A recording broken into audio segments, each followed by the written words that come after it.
welcome to the Teacher's Toolkit for Literacy, the free podcast for motivated teachers and school leaders who want to inspire their students and school community in literacy learning.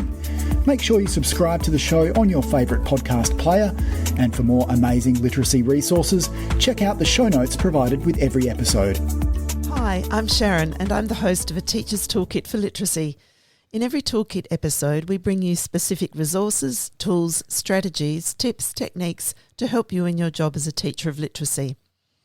Firstly, we acknowledge and pay our respects to the Kaurna people, the traditional custodians whose ancestral lands we gather on. We acknowledge the deep feelings of attachment and relationship of the Kaurna people to country, and we respect and value their past, present and ongoing connection to the land and cultural beliefs. And welcome, Phil. Thanks, Sharon, and welcome everyone to another podcast on the Teacher's Toolkit for Literacy. And we're really excited today to have a wonderful guest from the US, but Canadian, Freddy Hiebert, who's an expert in vocabulary and many other things. But I'd like just to introduce Freddy and say welcome, and would you like to introduce yourself? Yeah, I, at this point, run a not-for-profit called Text Project that began as, in a sense, a working laboratory where I could take things that came out of my research and then implement them in product. I like to make things. I was a teacher who made a lot of things. And we're almost at 1,000 texts at Text Project that are open access, which means that they're free for people to use, not commercially, but just anybody can use it, but not, I guess, like, if you had a little stand set up, like a lemonade stand, and we're trying to sell the books, maybe that would be okay if that was going to keep your school going, but that's really not our intent. My real aim actually was to model what's possible. And hopefully to have people use the material, but also influence people in policy context and also in publishing. Yep. So I do research as well as do things on Text Project. So half of my life is professional life is spent in research projects, and I've got a number of really exciting things that I'm involved with at this point in time. And then I'm always looking for ways in which I can take the ideas from research and then give examples of how to use that in classrooms at Text Project. So there's a real synergy between the research and what I do at Text Project. Yeah, it's exciting work, Freddy, and it is that beautiful blend of, as you say, the research and then bringing it into classrooms. And I think that's what teachers really value and appreciate, is the synergy of that. In a time when we're talking a lot about evidence base and, what is it that research tells us, for us to be able to also see in practical terms what that can look like. Right. And that you make that accessible, and we will make links to that in the show notes, of course. But it's called Text Project, and it is rich. Your site is rich in hands-on materials for teachers to get into the hands of children as well as in their teaching program. Yeah, well, that's the intent. I can give you an example of one of the things that I'm really proud of that we've done at Text Project, and that I think is a really very, very important thing to be attending to now.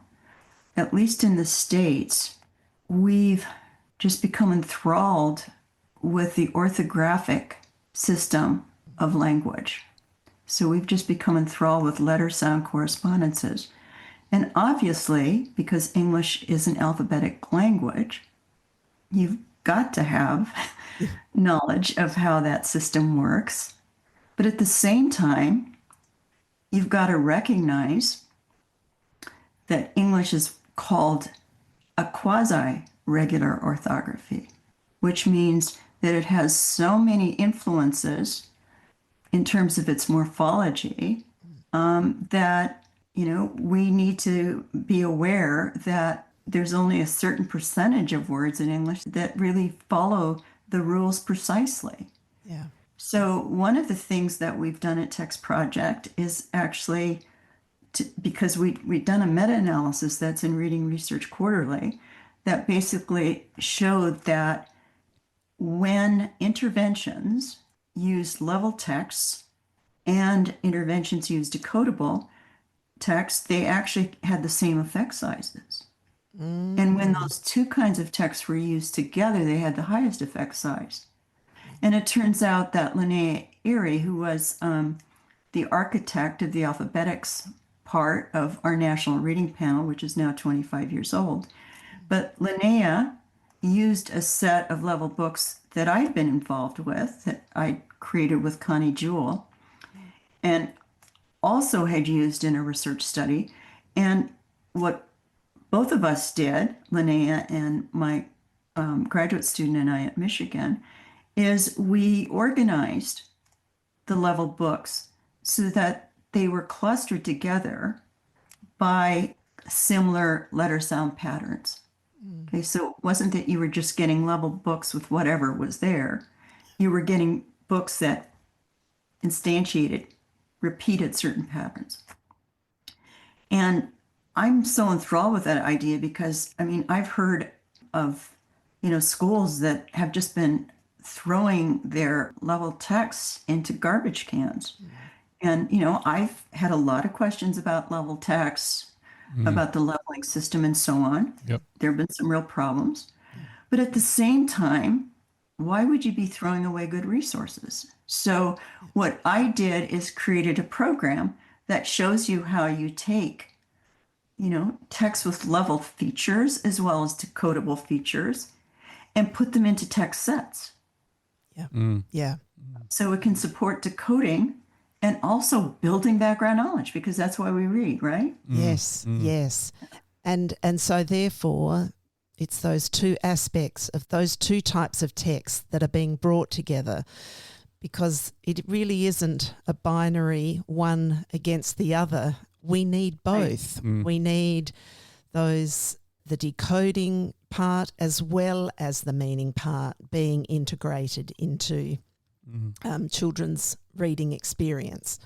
Well, I'm convinced that if you write a decodable and put it in the hands of children, you better understand what the meaning of that text is. And so I do have decodable texts, but they're all in the service of information. So my favorite one is, a text set, 4 texts on pigs. Yes. It turns out that's a great decodable word, but it turns out pigs get sunburns. So you can develop knowledge about a topic like that. You can develop, and what I've been doing is showing how you can take a topic, like put all your books on pigs or cats or whatever the topic, and then show kids, even if it's a fairly trivial decodable text. I'm not saying do a high-powered comprehension lesson around it, but I am saying take some words out of that, put them in a semantic map, and keep reinforcing for kids that books give us knowledge. So this is been your emphasis in what you're producing, and they're available on the website. Right. And I'm really emphasizing, take the ideas from these, some of them pretty vacuous books, but try to get something out of it, like, that a cat jumped or something like that, or lapped milk, and then, read some good children's literature to extend their knowledge on the topic and add that to a semantic map. I'm really, as a strategy for both comprehension and for vocabulary, I'm really encouraging teachers to, from the get-go, and I'm meaning like from the real little ones, to show them how ideas connect to each other and how we get more information about them from books. So when you say semantic map, can you explain that a little bit? Yeah, some people might call it a mind map. Oh, yeah. Okay. Okay, Yep. so what I'm just saying is you take, and there aren't right answers to this, but in my topic of cats, you might have and for, we call them kindergartners, you call them something else in Yeah. us, Foundation. foundational. Yep.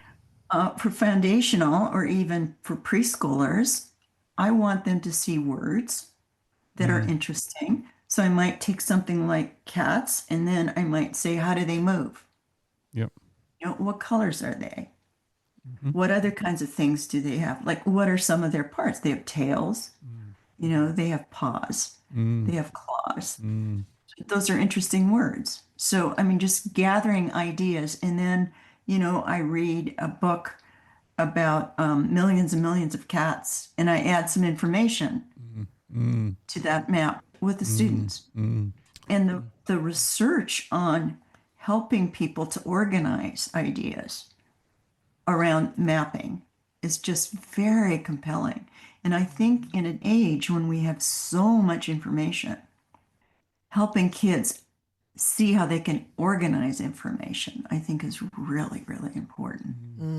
So when I'm making those maps, I'm doing a lot of things, right?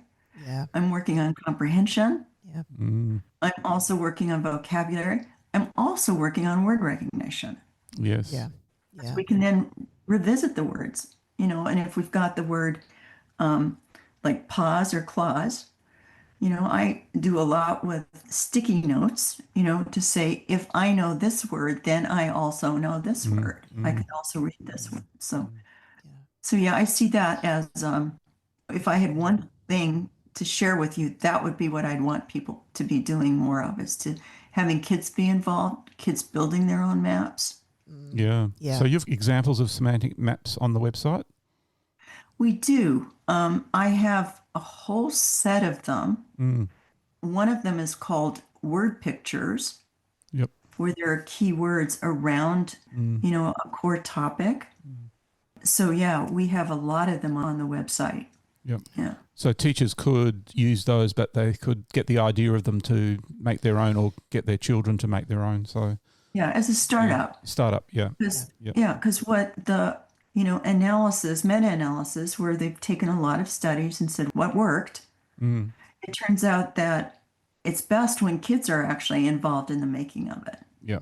Yeah. Oh, and by the way, I mean, if you want to use AI, I use something called Claude AI, and it makes fabulous semantic maps. Wow. And is there an example of a question you would ask AI to make a semantic map?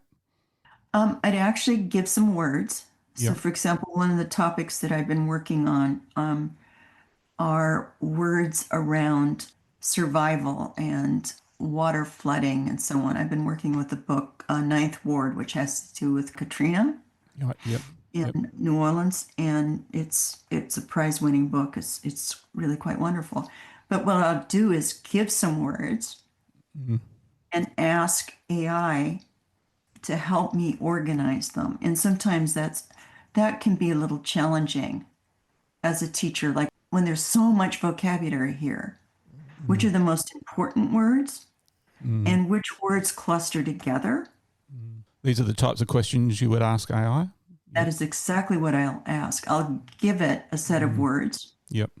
And then I'll say, which of these words are really important to generalize to other topics? Right. Wow. Yep. Yep. It will tell you that. Yeah. And then I'll say, can you put them into really important categories? Yep. And while I'm on that topic, I think one of the things that I didn't do enough of, but I've been talking about semantic maps, but there's also something called a grid, where you take a set of words, like words about cold to hot, and AI will do a great job of ordering the words in terms of their intensity, Wow. their relationships to each other. Wow. I can actually specifically send you some examples so you can attach them to this Yeah. podcast, where I actually got AI, like words related to cold, to actually use colors So that was moving from, deep blue to really a bright red. Wow. Yeah, there's more I could say about that because I always start with some keywords that kids already know. I've been using Claude, and it's knowing the right questions to ask, isn't it, to get what you want. There'd be questions you ask that don't give you the things you're talking about. Yeah, so it's putting the words in first, and then it's those really important questions that you talked about. I'm actually giving a webinar for International Literacy Association. Yep. Yes. I think sometime in August, and I can send you some of the slides that you can attach. Okay. That I've used to give as illustrations, because in that presentation and the presentations I give, I actually give the prompts. Okay. Nice. Yep. So I'll actually say, when I write a book, a text for kids, or a maze activity, like an assessment, Yes, yes. Mm-hmm. MAZE, or a close activity, Yeah. I've basically shared everything I know. You can find somewhere on Text Project, but I will actually share some of those slides with you in the event, because the ILA thing probably costs people some money, and people might not have that to do, but it can be helpful. I really, really wanted to do a little think aloud. Yep. Just as summer is starting here, at least in the States, for teachers who might want to write books for their students, Yep. Yes. how I go about it. But I've gotten caught in some writing projects and so on. So I haven't done that yet, but I plan to. But I can share some of those slides with you so you can actually see. Well, I think we could put them on we've got a resources website. We could make them free on that website. Just letting people know that now, that we can make those available. Yeah. And through the podcast. Yep. Yeah.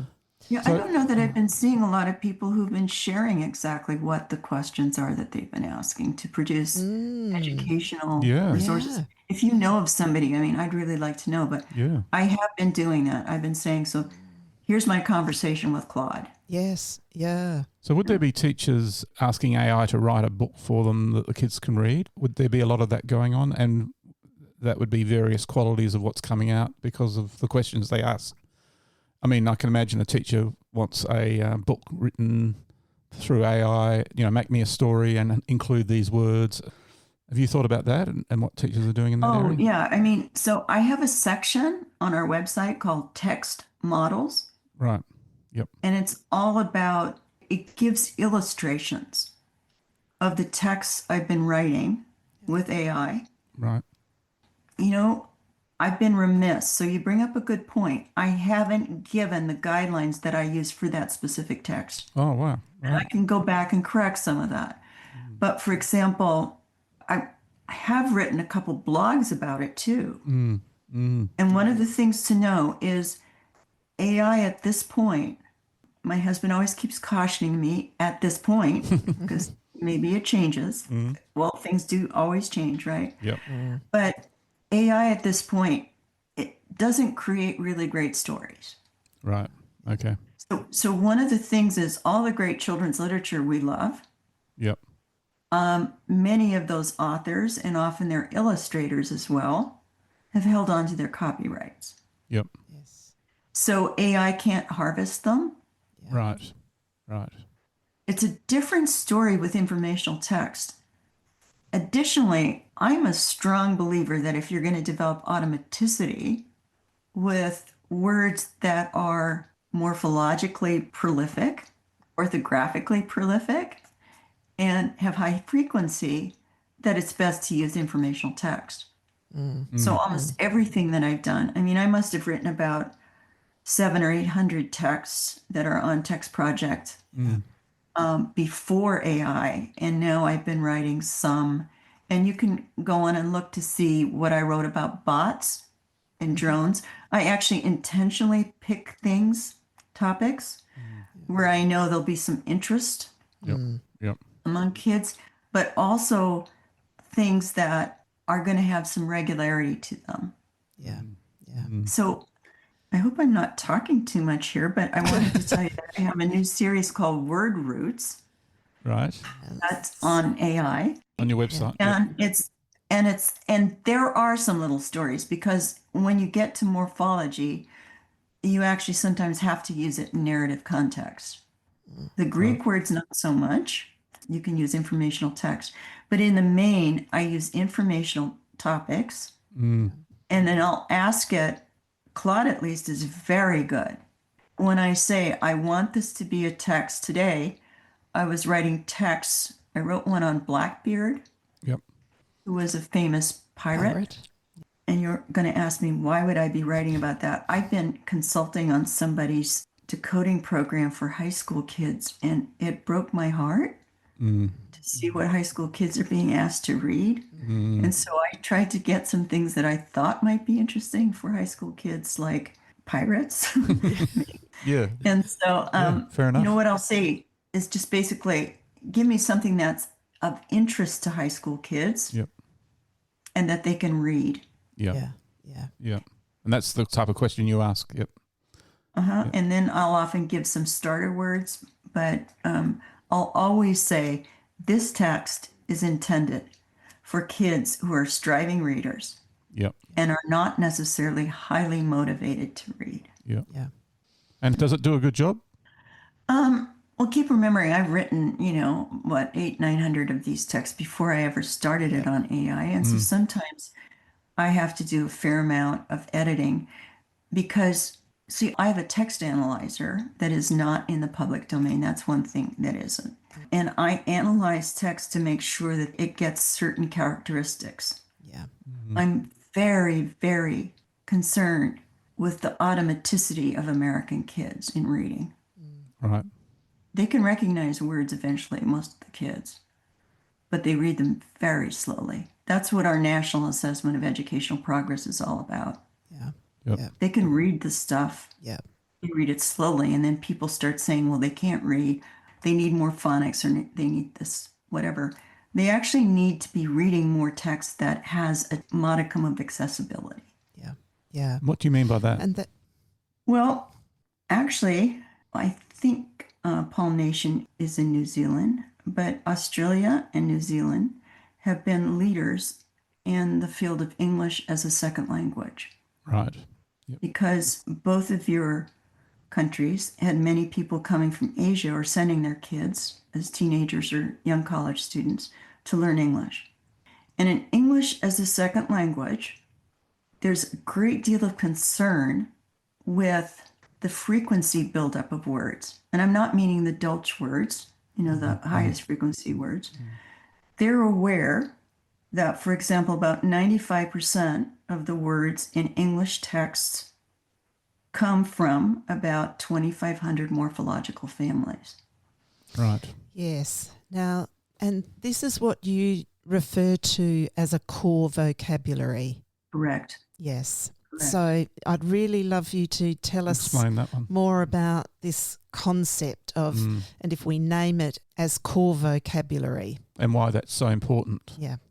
Well, the point is that, in the text that I have at Text Project called Topic Reads for middle grades, it actually moves through the stages that would be used in an English as a second language program.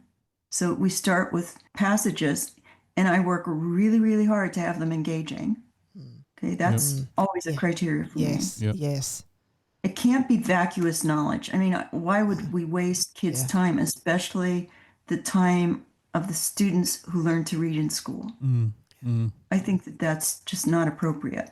Okay, so on Topic Reads, we move from the 250 most frequent morphological families, and we move up. So we cover that whole ground. So you really know that you're covering these families, and that's kind of critical because you're giving them keys to the English language. Right. Yep. Well, if you're not really fast, that's what automaticity is about. If you have to stop and try to figure out these words that are the most common words, and by that I don't mean, the and is. I mean words like, common is an example of a word. Yeah. Okay, so a word like pack, or I'm just looking around my room, or book, those are examples of fairly common words. If you have to stop and figure out like a morphological derivative, like the word bringing, if you always have to stop and figure those out, then you can't deal with the low frequency and rare words that are part of every text. And in the United States, we left any models of control of vocabulary in the early 1990s. And I'm going to argue, and we stopped asking publishers to have any level of repetition of words, even in decodable text. Okay, so that meant that Barbara Foreman, when she was in Texas, actually established in the Texas adoption in the early 2000s, 70% of the words in a first grade text weren't repeated. 70%. Wow. Yeah. Wow. So, I know we're talking to teachers to give them strategies, and I'm talking what may seem theoretical, but it's not. It's common sense. So if you don't have capability with those most common words, I don't know what expression I would use. I mean, I was going for some expressions that aren't probably appropriate on a podcast, but you're basically dead meat. Yeah. Mm. About getting to that extra 5%. And that's what the problem is that most of our kids have. Yeah. Yeah. They haven't seen text where the words that matter the most have appeared enough. And everything at Text Project is around that. Supporting automaticity. Okay. All the texts. So I run everything through an analyzer to see what the distribution of words is. Right. And then if the words are rare, I always want them to be repeated. Yeah. Because if you've tried it out and it only happens once, I mean, your hypothesis might be right or wrong, right? Yeah. Yeah. Wow. So I hope that that's making some sense. So I'm just saying, Yes. for me, automaticity and this core vocabulary, that's not the only thing I work on. No. I'm just saying it's fundamental Yeah. Yeah. So when to you being a good reader. And we haven't been talking about that. no, so you're saying 2,500 families, is it? Yeah. Complex word families. Each one of those families would have words within them. Is that right? Most of them do. I mean, there are some that are singletons, like the word the. Yeah. So when you have Okay. that 2,500 word families, how many words are you talking about if you expanded that out to all the words in those families? It's about, there's an average of about 5 words per family. Okay. So what's Or 4 words. So it's about, it's a bunch of words. It's a lot of words.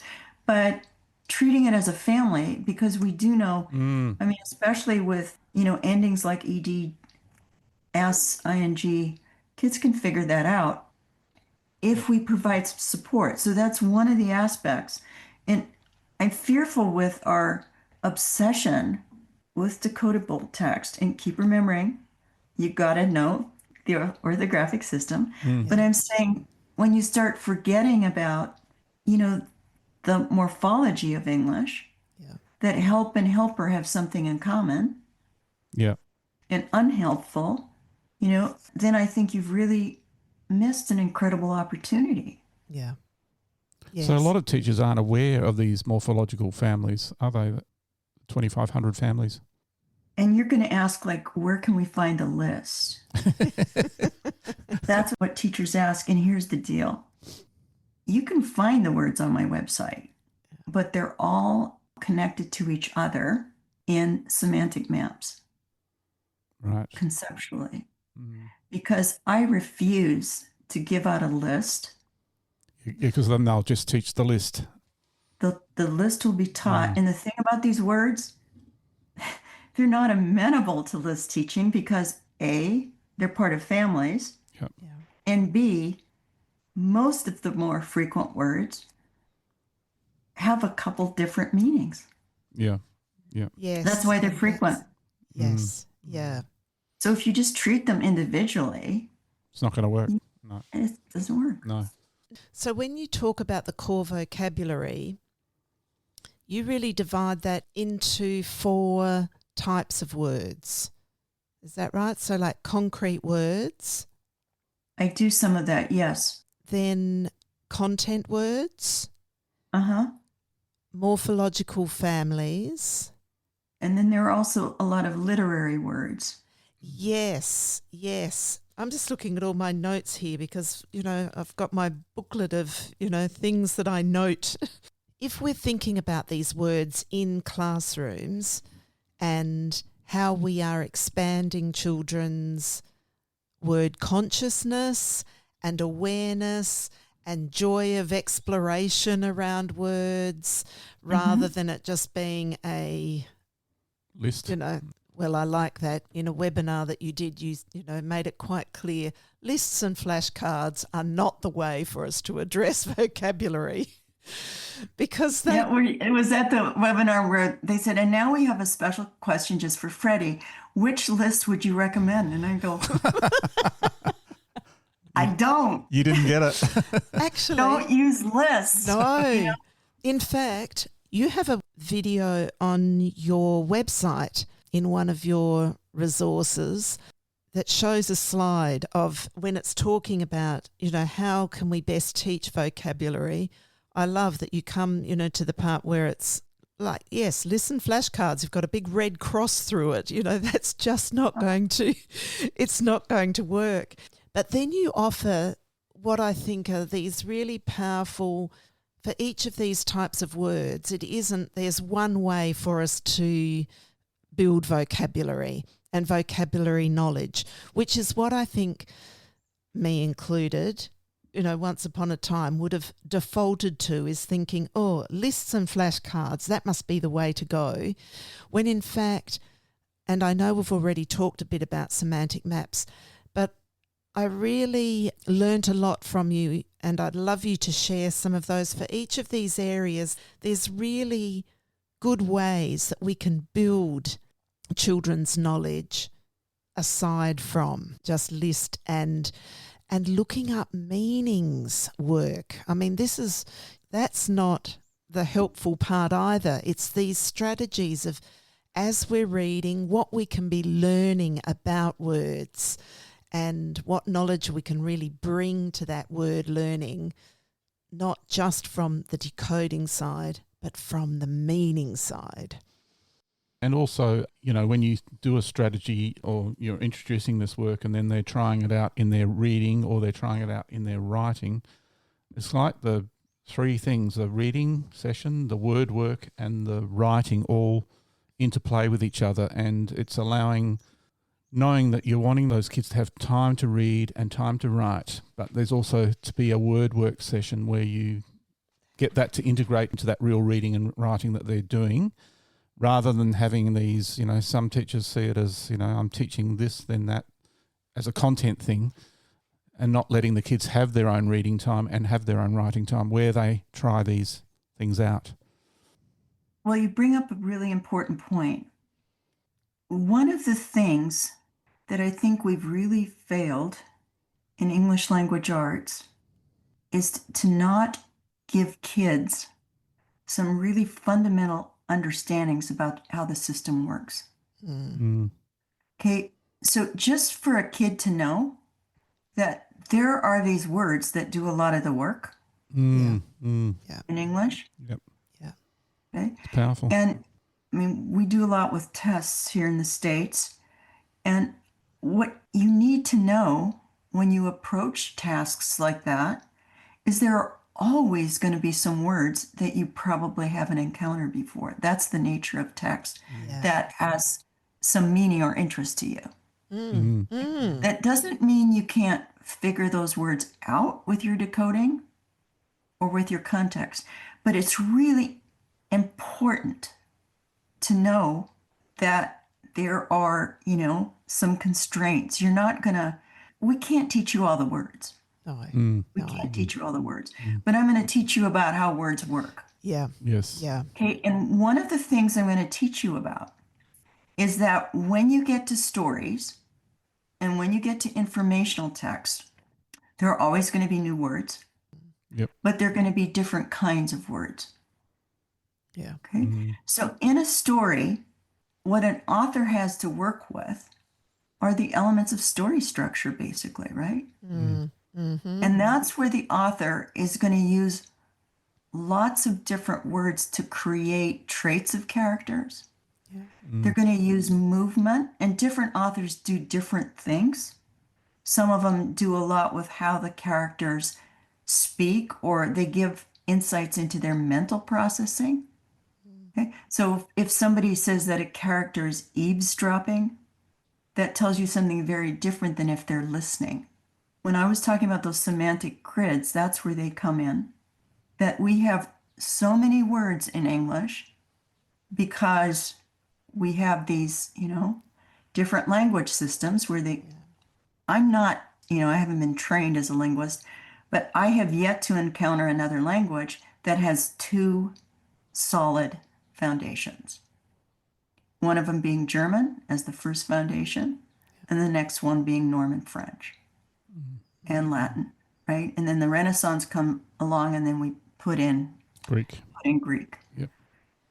So what we want kids to know is that in literary text, often in a really good story, you're going to see more rare words than you will in an informational text.